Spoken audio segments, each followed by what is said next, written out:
All right, welcome back to the Elias Makos Show. Just about 40 minutes away from hearing Prime Minister Mark Carney speak to Canadian journalists for the first time this week. We are awaiting that. While we wait for that, let's bring in the lovely, the wonderful Tasha Kheiriddin, writer and commentator for the National Post and her Substack, among other places. Tasha, welcome back to the program. Hello, Elias. I'm going to try and tackle two things you've written this week, one for the National Post and one for your Substack, if we've got the time here. I want to start off with the national unity crisis. As you read in the National Post, a national unity crisis is brewing. Tell our listeners why you're of that opinion. Well, because Mark Carney did not get a majority, and he will have to deal with, unless he gets a majority, in some ways he could, by recruiting people into his cabinet. That's a whole other thing. But if he doesn't, he has to deal with the NDP or the Bloc as a supporting partner, both of whom are essentially anathema to Western Canadians. The NDP on environmental and just general left-wing issues, progressive issues, and the Bloc on, pro-Quebec, Quebec first all the time. So Carney ends up favoring their policies. This will annoy the West. It will also stand in the way of things like Western development, pipelines, and issues that they oppose. Mm-hmm. That is a problem because Danielle Smith is agitating and saying she's going to have a referendum if that's what people want in her province. Scott Moe has now got into the action on that. So Carney's going to have to figure this out, and fast, because those kinds of threats can derail our positioning vis-a-vis the United States, and we can't afford that at this time. Is that why? Do you think that's one of the reasons why we're hearing these murmurs in Globe Mail reporting that the Liberals are working in the background? They're trying to convince both NDPers and Conservatives to cross the floor because Mark Carney is well aware of what you just outlined? I said that, like, literally, I think it was election night, because that is exactly what he should be doing. He should be doing that. He should be trying to get a majority. This is where we're going to see how politically savvy Mark Carney is, because he has never dealt with a government. He's never worked in a government in a political capacity. To keep a minority in power, the kind of juggling you have to do, even when it's a strong minority, and even when the NDP has no interest in having an election, in the next year, you still have to compromise, curry favor, worry, look over your shoulder, make sure the votes, all the people are there, et cetera, et cetera. It's a distraction. So for that reason alone, he should try and create a unity cabinet or a unity government by pulling in people, dissatisfied people, or people that will just, for a cabinet post. Elizabeth May has already volunteered. She's already said, I'd be in your cabinet. I know. I know. But you know what she said was interesting? Yeah, tell me. Actually, Elias, is very important. She said, I would still be representing the Green Party. She wouldn't become a Liberal. And this is interesting because in cabinet, you don't have to. You can appoint a senator to cabinet. You can appoint anyone to cabinet. They don't have to be a Liberal. And that means, but they have to vote with the government. If you sit in cabinet, you cannot break cabinet, right? Mm-hmm. So you will get your votes without having to absorb the people. That is a very intriguing possibility. Now, yesterday they lost another seat, so now it's 4 people plus a speaker. That's a lot more, right, than 3. It's like it's upping the numbers. You need to give quite a few things there, but it's still doable, and it would be the smart thing to do. But Elizabeth May is not going to vote for pipelines, right? She would have to if she's in cabinet. No, that's the deal. If you're in cabinet, you have to. So then don't put her in cabinet. Find other people. You need 4. You need 4 plus a speaker. She could be the speaker. There you go. She said she'd be interested in that too. So, whatever. But the point is, you need 4 plus 1. And I think it's doable. And I think that he would do it and he'd say it. He'd paint it in the name of country first, party second. These people are doing it for national unity. And there have been some floor crossers who did very well. Think of Scott Bryson. Think of Emerson. Think of people in the past.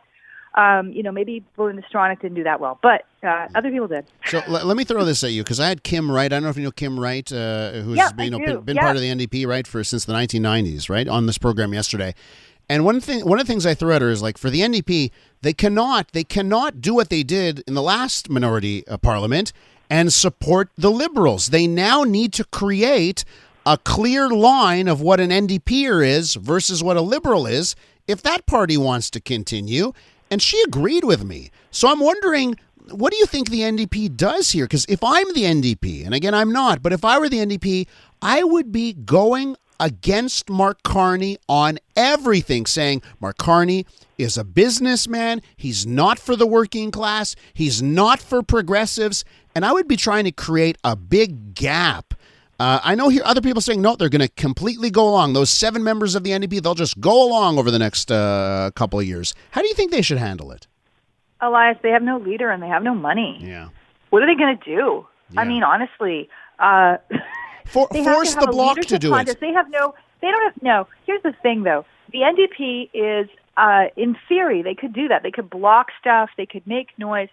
But the reality is that they are not in a position to spend tons of reasons. They don't even have party status. They won't even get a budget. Yeah. How are they going to do this?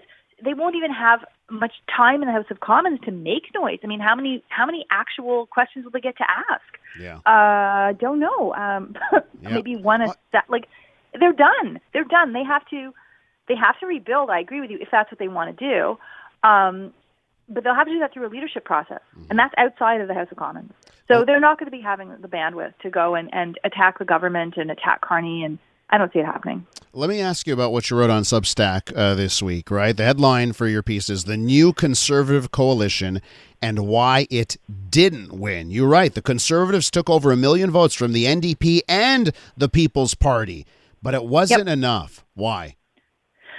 Because the way they did this, and it only really came out when the numbers came out, the way they did this showed they tried to build a new coalition of the disaffected. And disaffected people from both the NDP, the labor movement part of the NDP, who felt they weren't being respected, the People's Party, which people forgot about, but was 4.9% of the last election in 2021. They dropped to 0.7%, but the real story is in the ridings, where sometimes in some places they had 12% of the vote in 2021. Those disaffected voters, they've tried to bring those into the fold, combining them with the Gen Xs and millennials who can't buy a house, and people in the exurbs in the rural areas. This is their new coalition. That coalition is simply not efficient enough to give them government. You can't see you're going to lose voters. While you gain these voters, you will also lose. And their boots versus suits language, boots not suits, alienated the suits. They alienated people in Poilievre's riding. Why did he lose? It's full of civil servants. Guess what they do all day? They work on a laptop. They're not building houses. He alienated those people. It was an alienating discourse to get that vote, that strategic vote in Ontario ridings, where they won 16 Ontario ridings because of the People's Party and the NDP. That's how they won. Without the People's Party, in some places they would not have won those seats. So they strategically targeted. Their messaging was geared to that. The fact they didn't go hard on Trump, that he didn't do that for weeks until the middle of the campaign, well, guess what? 2/3 of People's Party voters would have voted for Trump, okay? 2/3. And the other stuff, the last part of the campaign, plastic straws, lock criminals up, a bunch of grab bag of stuff. Like, why was this whole coming out? It was to hold those voters. But guess what it did? It pushed other voters away. It pushed the moderates away. Yeah. And so their math didn't work. That's why they didn't win. The math doesn't work. I don't know what the math is, though. I don't know what it is going forward, but they'll have to find some. I'm still scratching my head because he actually had 2 good nights. Poilievre had 2 good nights at the debate, the Wednesday and Thursday. They're pretty decent for him. And then they were okay. And he follows up the next day with the plastic stuff. Yeah, the plastic straws. Why? And it's actually, like, by the way, we could have a whole segment of why it's actually good policy. But I know. But to pick up the bread and to show it off and do show and tell the day after you actually showed that you can be the sort of moderate person on the debate stage. And that's what you followed up with. I'm still scratching my head over that. But that's why. Yeah. That is why. Yeah. And I'm sure they had nightly tracking in those ridings of like, oh my God, we've lost 2% here or not. What's going to move that base? Their base is a new base. It's not, people say the base is, the Western base. It's the Western base plus these folks. So the challenge is, like, I wrote in my piece that what could they do? Okay, so if Poilievre could gain support in Quebec, where he's rumored, by the way, to maybe be seeking a seat, maybe that's where he's going to run, that could help. If they had Quebec support, where the only place they didn't go up, then yes, the math might start to work. But it doesn't work unless they take 10 seats away from the Liberals, flip them to them. Where are they going to do that?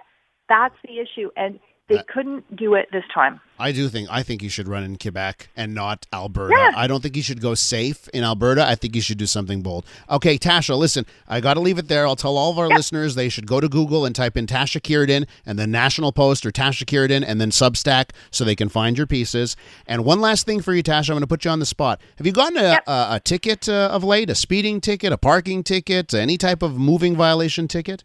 Are you a good driver? No, why? You're a good driver? Yeah. Okay, because we're doing our traffic court segment next. So coming up next, we take our calls from our listeners. Oh, you thought I knew something, didn't you? Tasha Kheiriddin, someone who has never seen the OPP's flashing lights behind her. Thank you so much for coming on today. Thanks. Bye.